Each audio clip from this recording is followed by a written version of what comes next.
ఈరోజు హైడ్రా అధికారులు బోరాబండ సున్నం చెరువు పక్కనే ఉన్న బిల్డింగ్స్ ఇల్లులు డిమాలిష్ చేస్తున్నారు.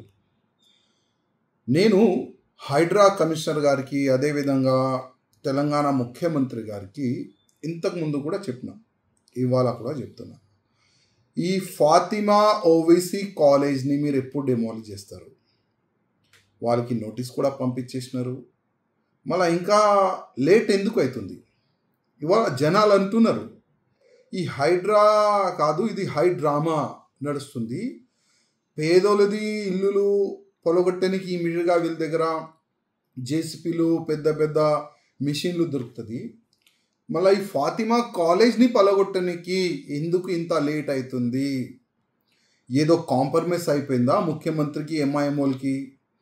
లేక అక్బరుద్దీన్ ఓవైసీ వార్నింగ్ ఇస్తే ముఖ్యమంత్రి గారు భయపడ్డారా అని జనాల్లో ఈ విధంగా ఒక చర్చ జరుగుతుంది. నేను రేవంత్ రెడ్డి ముఖ్యమంత్రి గారికి ఒక్క మాట చెప్తున్నా.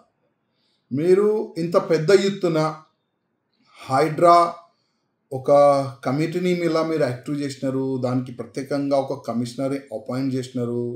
ఎక్కడెక్కడ చెరువులు కబ్జా అయింది దానికి మళ్ళీ ఒక్కసారి క్లీన్ చేయాలి, చెరువుల్ని కాపాడాలని మీరు డిసిషన్ తీసుకున్నారు.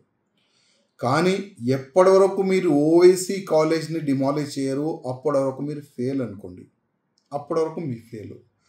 ఏ రోజు మీరు ఫాతిమా ఓవైసీ కాలేజ్ని డిమాలిష్ చేస్తారు కదా, మొత్తం తెలంగాణకి మీరు హీరో అవుతారు. నేను ఓపెన్ చెప్తున్నా, మీరు తెలంగాణకి హీరో అవుతారు. ఎందుకంటే గతంలో ఎన్నో ముఖ్యమంత్రులు వచ్చినారు, కానీ ఈ ఓవైసీ బ్రదర్స్కి కుమ్ముకు అయిపోయినారు. ఈ ఓవైసీ బ్రదర్స్కి భయపడి పనిచేసినారు. అదే వీళ్ళు బెనిఫిట్ తీసుకొని చెరువుల్ని కబ్జా చేసుకున్నారు, గవర్నమెంట్ ల్యాండ్ని కబ్జా చేసుకున్నారు. చాలా వరకు వీళ్ళు ఎమ్మెల్యేస్ కానీ వీళ్ళు కార్పొరేటర్స్ కానీ ఒక టీం తయారు చేసి, ఒక మా భాషలో ల్యాండ్ జిహాద్ ఒక టీం తయారు చేసి వీళ్ళు ల్యాండ్ కబ్జా చేసుకున్నారు. ఇప్పుడు ముఖ్యమంత్రి గారు మీరైతే హైడ్రా కమిషనర్ నుంచి ఒక నోటీస్ అయితే పంపిస్తున్నారు, కానీ డిమాలిష్ ఏ రోజు చేస్తారు? తెలంగాణ ప్రజలు డేట్ అడుగుతున్నారు. ఆ డేట్ చెప్పాలని నేను ముఖ్యమంత్రి గారికి కోరుతున్నాను.